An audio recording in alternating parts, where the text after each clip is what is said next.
online broadcast network, AFTERBUZZ TV. Over 20 million weekly downloads from over 200 countries and your number one source in after-show entertainment.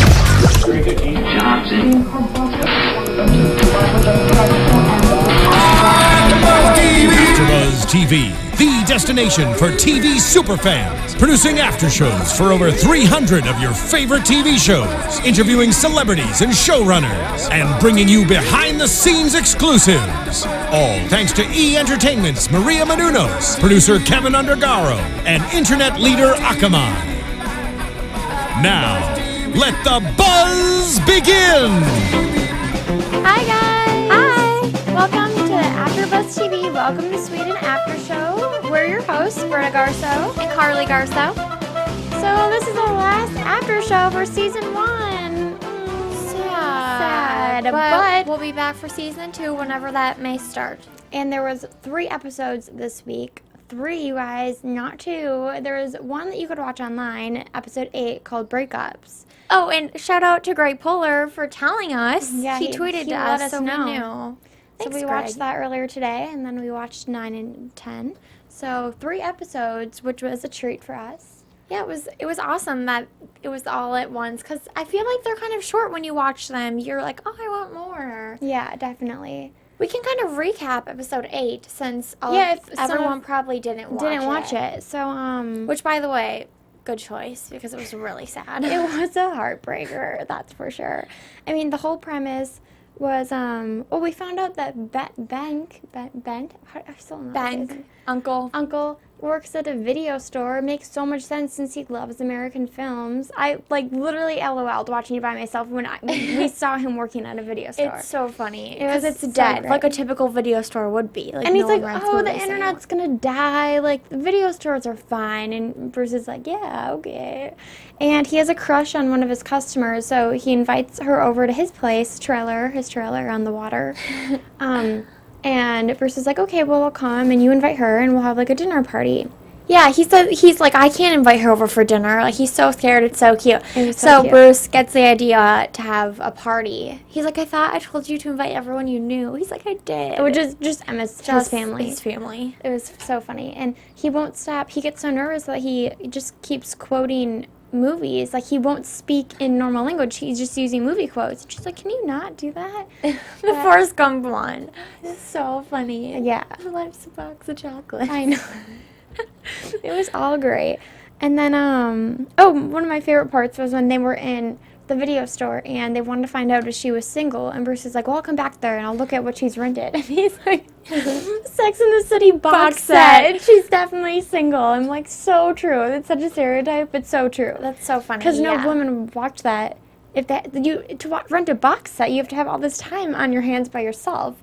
Well, that's a generalization. That's not true for everyone. But what boy wants to watch Sex and the City over binge watch? Yeah, okay, true. But I just liked that part. And I thought it was also funny how the majority of the men at the dinner party were wearing Hawaiian shirts. I'm like, why? Like, it's not even, Sweden's not like a tropical place. Yeah. It just made me laugh. I'm like, okay.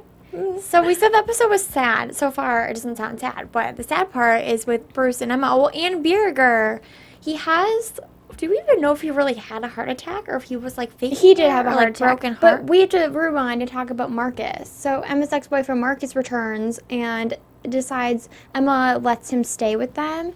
And Bruce is because they're planning on going back to America. So I think she was going to have him stay there until they got back because it was 3 months. Well, they said until they all leave. I think he just needed a place to stay. But Bruce really liked him, but then found out it was her ex-boyfriend and felt a little weird about it because they seemed so great together because they were really compatible. And so he was kind of jealous, kind of worried. And then he was talking to Emma's mom and saying, well, basically because Emma told him, you never end up with your first love. And so Emma's mom, Vivica, was like, oh, that's so right, Bruce. And, immediately goes and breaks up with Birger.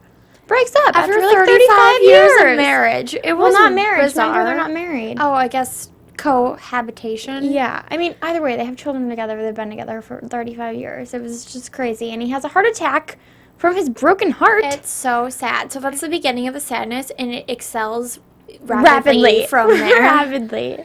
So then, like, Bruce is like, oh, we almost had to rebook our flight. And she's like, well, I'm not leaving now. Like, my dad's in the hospital, which is true. And I would have been really offended, but I thought it was awesome that she's like, no, you still go, because he really wanted to get back to America. And he felt like he wasn't fitting in, like, nothing was going right, and he was going anyways, and he's like, I don't want to change the plans, it was expensive. And then Birger tells him that he wishes Bruce had never met Emma. Oh, it was so sad, because Bruce is our favorite. So sad. He's such a sweet guy. And then after that, Emma and Bruce say goodbye, and it's basically like they broke up, and they both cry. Ugh. And I don't know about you guys, but I cannot watch a grown man cry and not shed a tear. Like, there's just no way. Can't watch anyone cry. I know, but a man... Like, it was just the saddest thing. I mean, watching Emma cry was sad. But watching Bruce cry... It was just so sad. I couldn't handle it.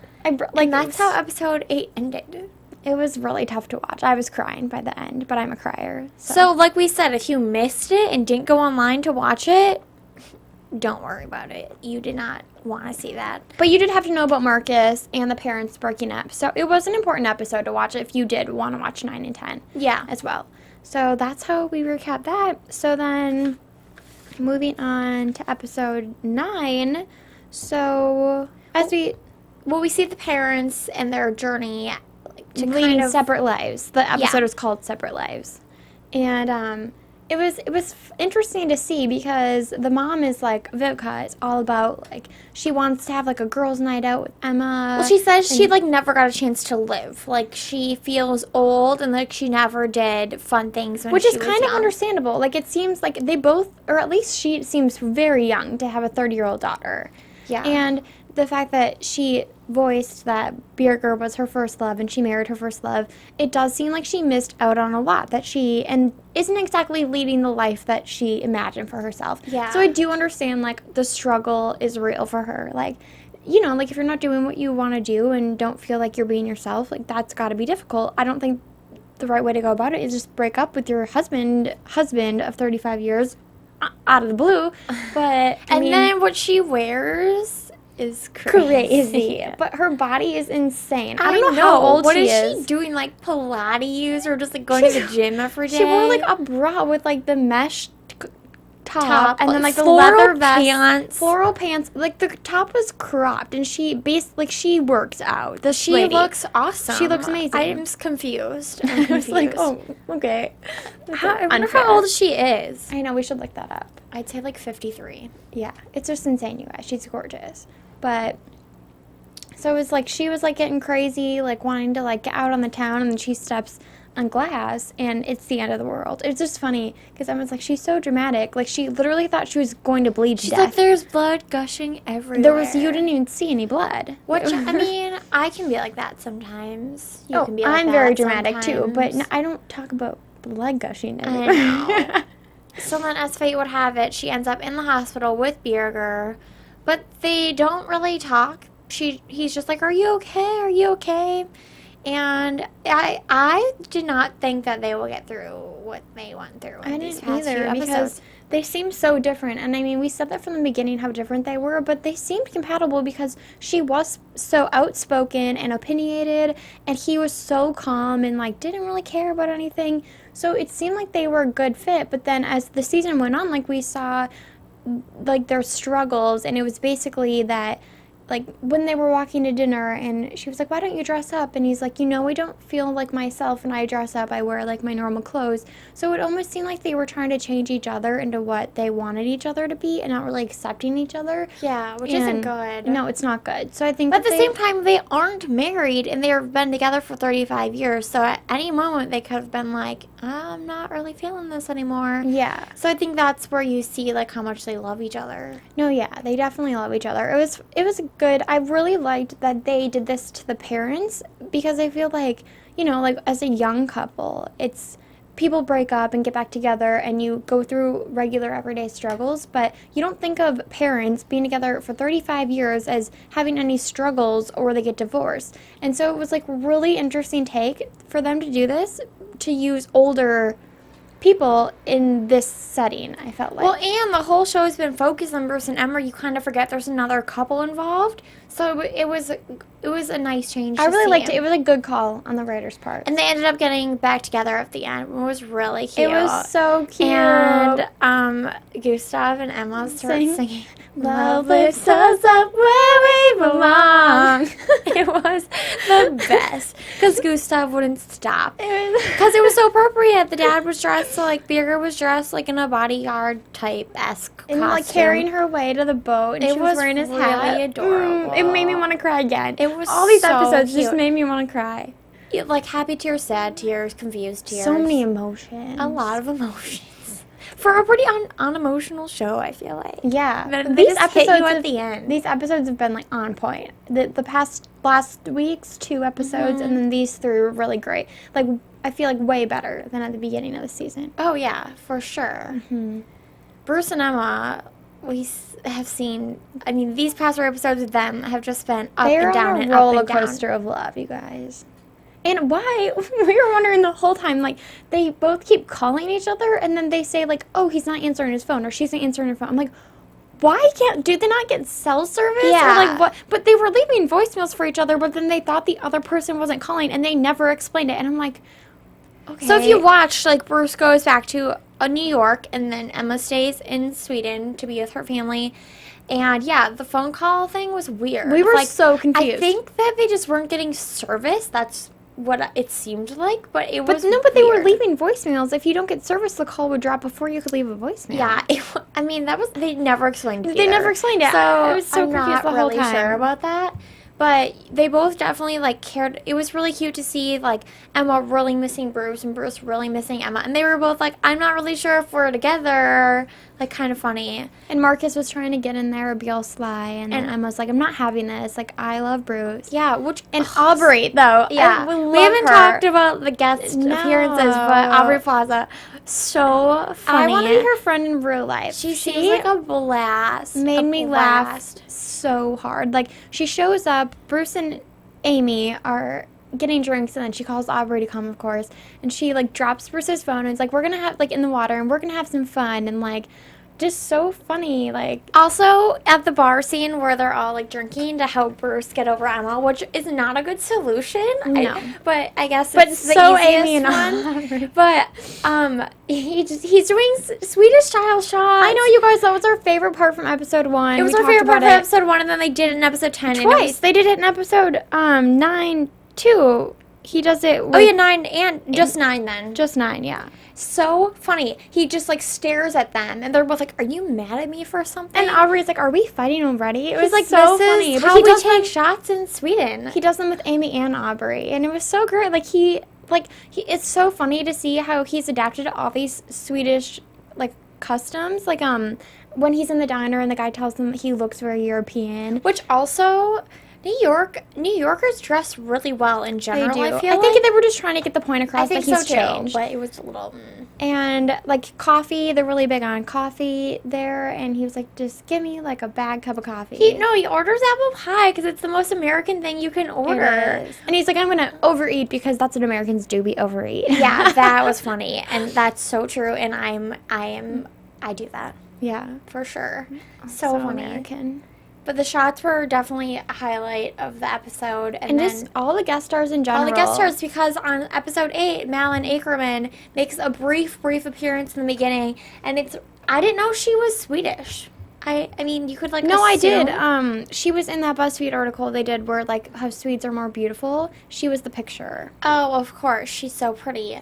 So, yeah. I definitely knew she was Swedish, but it was just funny because he didn't know, and then he insulted her. Yeah, but it was a brief appearance, but maybe she'll be in next season. That would be great. I really like her, actually. Yeah. I really loved her in 27 Dresses. 27 Dresses. Mm-hmm. That was her first big movie, I feel like. I think so, too. And then she was in Rock of Ages. Yeah. What else has she been in? I think that's the last thing she's been in, but she's been in a lot. She's good, though. Yeah, really good. And really pretty. Yeah, so pretty. So I'd like to see her come back. And Amy and Aubrey, they're just a great team. Yeah, but seeing Amy and Greg Poehler together in scenes, I mean, I wish they would just have an Amy and Greg show. I know. I want them to have their own variety show, a late night talk show, even a radio show. They could come to a studio for an hour. They could host an AfterBuzz show. I know, but I love their faces. So funny. So I want their them on TV. Their faces are the same. They are the same. They look like twins. People would probably think they're twins. I mean, I would have thought they were twins. I think they're like 2 years apart, though. They've got to be so close in age. Yeah. They're just both like two of the best comedians, I feel like. So funny. He's more like normal than she is, but... Yeah, from what we know. Yeah, from what we know. But also, Amy's character is, like, playing herself, or, you know, has been kind of mean the whole season, but she kind of was, well, she was kind of still mean. Let's talk about Pepe. Pepe. In episode, I forget which one, we've seen Pepe before. He works in her office, and then when Bruce shows up, she's fired everyone from her office, except for Pepe. Because it was episode 9, yeah. Yeah. She's like, he doesn't speak English. His real name's Gary.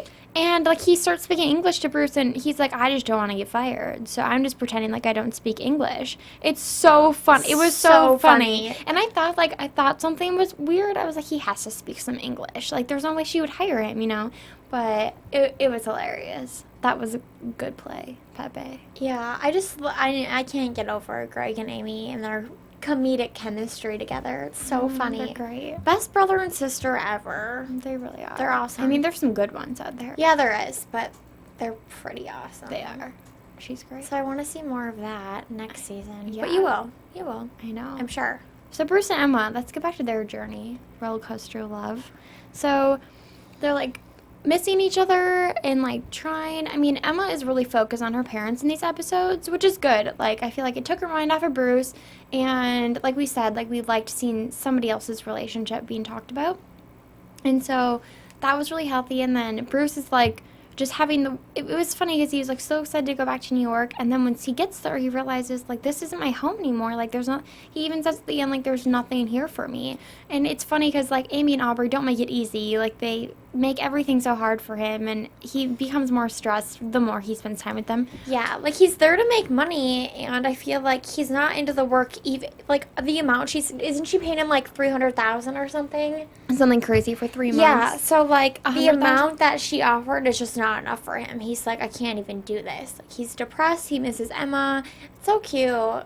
It is. It was so cute, and I'm glad that... I never really felt like they had, like, that many heartfelt moments. They didn't, until episode 8 when they were both crying. It was just... This season was kind of odd because... it moved so fast. It moved fast, but, like, they started off as a really happy, like, affectionate couple, and then they barely talked for the majority of the season, I feel like. And then the last few episodes, they basically broke up, but... they have a happy ending. I know, they do. And I actually love this scene in the airport with Bruce when he's talking to all these strangers like that he's sitting by, and he's kind of like recapping the whole season. Recapping everything, which I really enjoy because it's like, oh, yeah, that happened and this happened. And I forget there's been 10 episodes, which is kind of a lot. And so it's kind of like, does anyone else love montages? Like Dancing with the Stars, when they used to do the montages they get me. Of like the whole season and like videos and the sad music. Yes, but can we talk about the montages on The Bachelor and The Bachelorette? Oh, well, those are even And then better. they didn't even have one this season with Andy and Josh, did they? I don't think they did. No, and I was so mad because I look forward to the montage all season like, long. More than the proposal. More than the proposal. So I love seeing their journey. But like, they don't do that in comedies, so that was kind of like their way of like being like, so I moved to Sweden, and then this happened, and like this nostalgia. happened. And yeah, it was cute. It was really cute. It was a great way to like come full circle. Full circle. Mm-hmm. And then at the end, we see Bruce and Emma get their happy ending. Bruce goes to the airport, but then is he waiting for his plane, or he just can't get on the flight? No, he's in Sweden. He hasn't landed in Sweden, I believe. And she had just got to the airport. Oh, you're right. Okay, so he does make it to Sweden after, like, the struggle with the ticket person. By the way, when he's in the airport trying to get a ticket to Sweden... Oh, the guy! Yeah, and he can't because Amy Poehler bought all the tickets to Stockholm. The guy that he's talking to like, convince him that he should give him one of his tickets has the same mannerisms as Martin Short. We looked at each other, and I was like, oh my gosh, Martin Short. Which is such a, like, he has such a unique personality and voice and mannerisms that, like, to have someone else act the same way was so weird. It made me want to go home and watch Father of the Bride, like, right now. Or A Simple Wish. If anyone's seen A Simple Wish, if you haven't seen it, you have to watch it. It's a child's movie, but I would watch it. It's with the girl from Matilda. Like she's around Mara the same Wilson. Age. And no one else in that film is... Oh, the girl that plays Claudia. We're getting really off topic. I know, but if you guys have Martin Short lookalike was in this episode, and go and watch your favorite Martin Short film because whatever the man it may is be, hilarious. but we may recommend A Simple Wish. Please. On repeat, watch it. It never gets old. But the airport scene with Bruce and Emma was really cute. They like see each other as they're passing on an escalator. And then Bruce, like the type of guy he is, like he tries to do this like really nice, genuine speech, and he's like, "This sounded better in my head," but I thought it was very nice. Yeah. Very rom-com moment. It was like very they sincere. meet and they kiss. They're like, "I love you," and it really is a perfect ending to the season. Yeah. It was perfect. It was perfect. I loved it. It was a great, like they said, they're like, this is like a new beginning, which I think they needed desperately. Let's talk about some Swedish fun facts. So we've been doing this all season for you guys, and you guys have like taught us so much too, lady. And we've comments learned on YouTube. so much We've learned so Sweden, much, and I'm so happy. I'm so happy because I didn't know anything. We found this BuzzFeed article, and we thought it was the perfect thing to share for this last episode of Season 1. It's life lessons we can learn from Swedes. And I feel like I've already learned so much from the Swedes. They're doing things right over there. But this is, like, laid out for us. So, one of my favorite ones Well, we can read them all. I mean, we have time. Yeah, that's true. Well, there's not that many. Okay. One of my favorites was they know how to take their coffee, and it says Swedes are very fond of fika. It's a coffee break with, I don't know how to say this word, but fika bröd, small delicious pastries eaten with coffee, which is basically a metaphor for the Swedish way of life.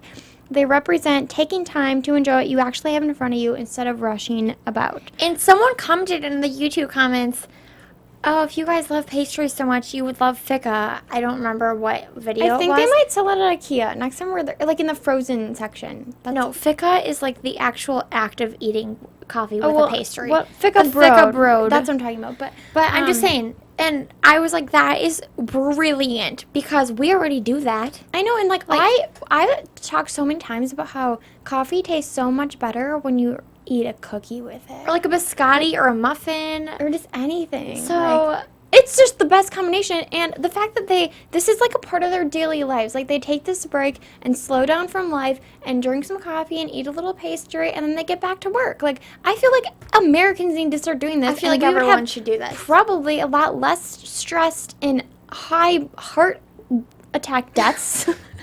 Heart disease. Whatever related deaths in America. Yeah, I mean, maybe more diabetes. Because coffee also helps with your heart. Yeah, well, so we didn't do this. No, I don't think you're supposed to eat or drink coffee when you have a bad heart. It's good for your it's good for your heart. You guys, I'm your blood sugar maybe. No, I know I've read this before. I know it's good for your heart. Well, it keeps your blood flowing. High five to Sweden for their fika and slowing down and taking time to enjoy stuff. They've introduced a feminist movie rating. So alongside with how much violence or gore you'll see in a film, you can also tell how sexist they'll be, which is very progressive. That's what the article said. And we took a gender class in college, and we both said it was one of the best classes we've ever taken. We're like mini feminists now, and I've learned so much from that class, and I'm all about this. And we definitely didn't go down this train in America. Yes, because so many movies are offensive to females or just feminists in general, like males that believe that people should have equal rights. So I really think that that's awesome. It's amazing. And we've even commented about how Emma is such a strong female character, and there's, like, nothing sexist about her, like, the whole show. Yeah. I feel like it's so evenly distributed. Emma's the one working. And it's not like people wouldn't watch the movies. They would just get a warning, like, this might offend you kind of thing. And I feel like the Swedes would be offended because they're so much more progressive than America in that department. It's just so great. I feel like we So that was one of the best life lessons on the list. They relish the weather. Despite Swedish winters being dark and cold, Swedes love their weather. Why? Because the cold winters make the hot summer even more special. Plus, there's something kind of magical about snow. So true. Something kind of magical. Snow is magic falling from the sky. Let's be real. It's basically glitter from God. Yeah, basically. It's just sparkles from Jesus. It's just beautiful. Let's move on to number 10 because I love it. Okay. They know how to party. So we've seen the shots Swedish style, but that's not very fun party. But this says the Swedes. It's not a fun party. I mean, like, it's aggressive. Like, they're staring each other down. Okay, and look mad. Yeah. The Swedes love to party and will do so at any excuse. Which also, I think we kind of do that in America. Like, you make up holidays and you're like, let's drink. Definitely make up holidays. Yeah. One of their biggest celebrations is Midsummer's Eve, and it's the holy grail of Swedish holidays with drinking, dancing, flower garlands, maypoles, which I don't even know what that is, and general merriment, which I love that word. So great. Yeah. It's so popular that the government is considering making it an official holiday. So it's basically an unofficial holiday where everyone just joins in merriment and drinking. Yeah, if you guys could let us know when this takes place. Well, it's probably in the summer. Yeah. But yeah, did it pass? Darn. Oh, we'll celebrate. Let's all celebrate. We can make our own. This weekend. Labor Day. We're weekend. Trying Labor Day weekend and a Midsummer's Eve celebration. It's a much fancier name. Yes. What's another one? Let's see.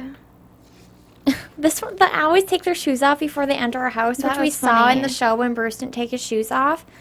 I don't really like that, though. I love having my shoes on. Yeah, I mean, weird, but it's like one of those fashion things. Like, if you wear cute shoes, like, you want to wear them. You don't want to, like, if you're wearing boots with, like, an outfit in the winter, like, you don't want to take them off because it ruins your outfit. Or people might be self-conscious about, like, their sock choices, like, if they don't match or something. Yeah, like, sometimes you can't find a pair, and then you're like, ooh, gotta take my shoes off. This isn't good. Yeah, it's too much thinking, worrying about taking your shoes off. Well, this was, like, we mentioned this in last week's episode about the rule. It's called, like, Stratton, the right of public access. So they love being outdoors because that rule gives the Swedes the right to roam, explore, camp out, pick mushrooms and berries in outdoor areas. As a result, hiking, camping, and fishing have become a way of life.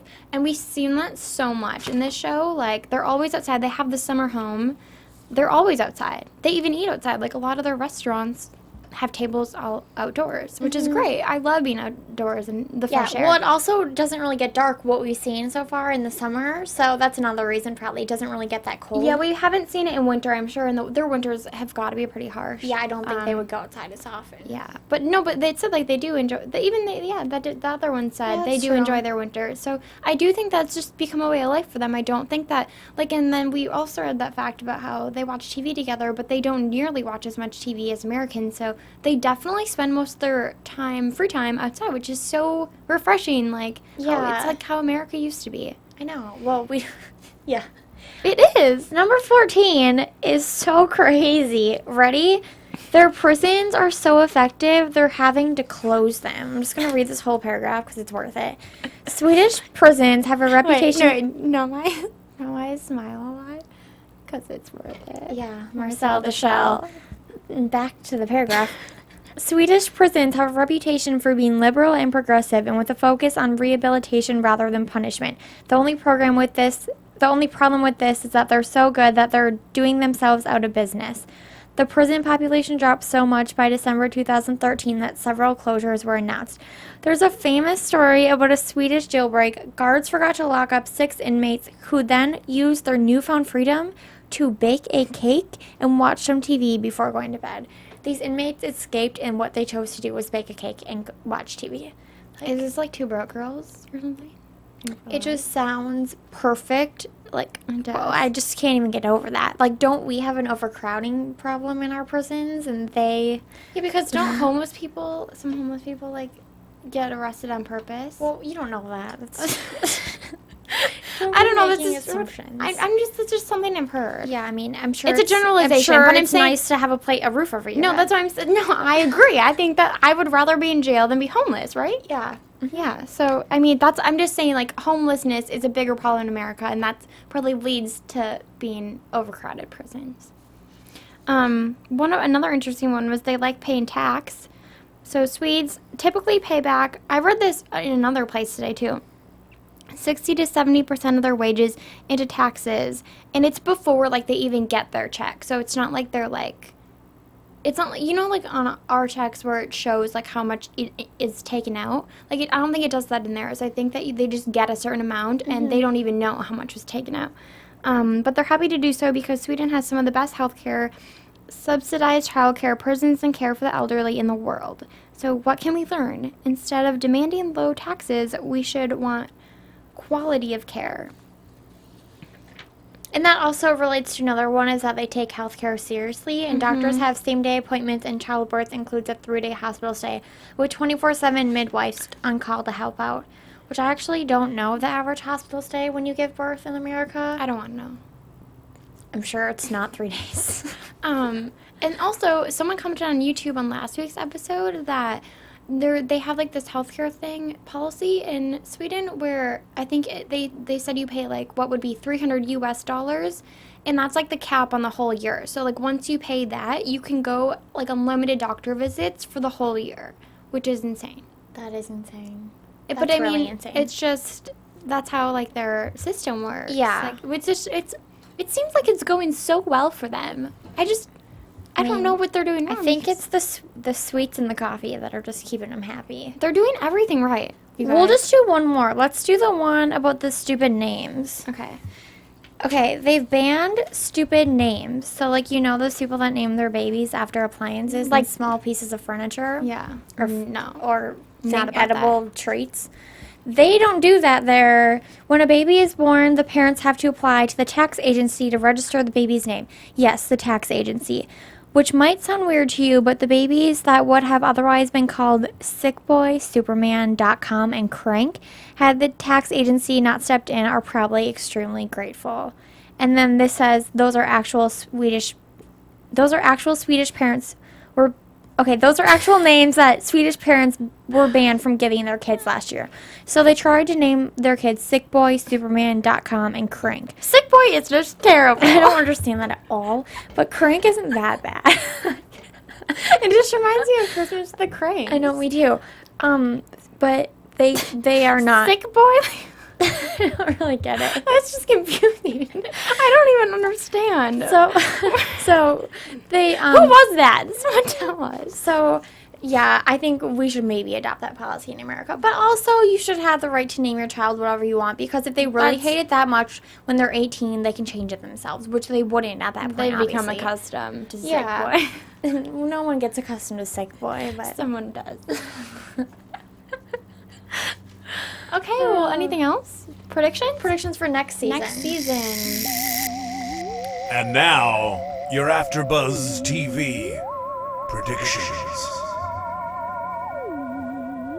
Okay, so like we said, this is the last episode of season 1, but NBC already renewed the show for season 2, so yeah, super excited that they renewed it, and it'll probably, thinking it'll be a summer show again. They usually don't change that stuff around, so like around 10 episodes again. I think for sure we're going to see the same guest stars, but also new ones. Because they said they're making it a point to have, like, people that have a connection to Sweden. Like, Will Ferrell was on the show because he is married to a Swedish woman. Some of the Skarsgårds, like Alexander Skarsgård, they'll for sure be on there.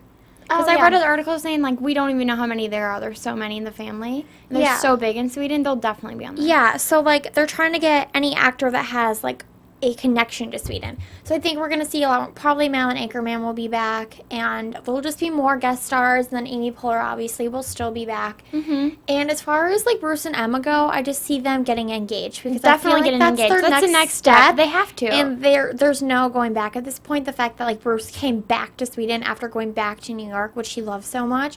So I think that's going to be funny, though. No, I think Gustav is going to have a love interest in season 2. I mean, he should, but I mean, not like he's mature enough, no. But I just want to see it. You know, they could make a whole season about, like, Bruce trying to find the perfect time to ask Emma to marry him. That would be true, because you know he's going to be a nervous wreck about it. Oh, my gosh. What if Emma asked Bruce? That would be totally so progressive and Swedish of them. That would totally You called it. You said it. I said it, and it's happening. going to happen. It's happening. Or if it's not going to, if the writers are watching, maybe do that, because that would be awesome. No, they're thinking about it already. So we already know what happens next season. We do. Sorry. Ruined it for you. But the parents, I think, also, my prediction with them is that they're going to travel the world, so they won't even barely be in this season. I don't think so. Because that's their whole thing, is, like, they're selling their summer home now, and they're trying to be young and, like, experience life again. So I think they're just going to be traveling. So maybe Gustav will move in with Bruce and Emma, too. Yeah. I'm getting all these ideas in my head. No, he's going to have a girlfriend. Okay, so he's going to live with his girlfriend. Yeah. I'm telling you. Any predictions, Britta? Those are my predictions. Gustav getting a girl. like you already said, we know they're getting engaged. Emma's proposing. Okay. Maybe the parents will get married too, since they're not officially married. You know what? This is all gonna happen. It just sounds like it's. You've had so many light bulbs just now in the past minute. So many. Yeah, I mean that's good. Let's wait and see what happens. We're really excited about season 2. Yeah, thank you guys so much for watching this first season. We loved it. We loved doing the Welcome to Sweden after show. For watching and listening. If you want to find us on social media, you can find me on Twitter and Instagram at Carli_Garsow. And you can find me on Twitter and Instagram at Britta_Garsow. Thank you guys for watching. Thank you so much. We hope you learned a lot about Sweden. From executive producers Maria Menounos, Kevin Undergaro, Phil Svitek, and the entire AfterBuzz TV staff, we would like to thank you for listening to the AfterBuzz TV network. To watch or listen to other after shows and post comments or questions, be sure to visit AfterBuzzTV.com. I'm Sir Richard Wentworth, and this has been a presentation of AfterBuzz TV. Buzz you later! The views expressed herein are those of the hosts only and do not necessarily reflect the views of AfterBuzz TV or its owners or principals.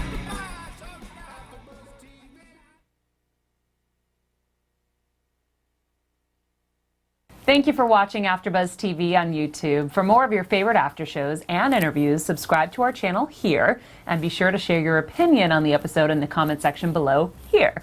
We'd love to see what you guys are buzzing about. Thanks again. Buzz you later.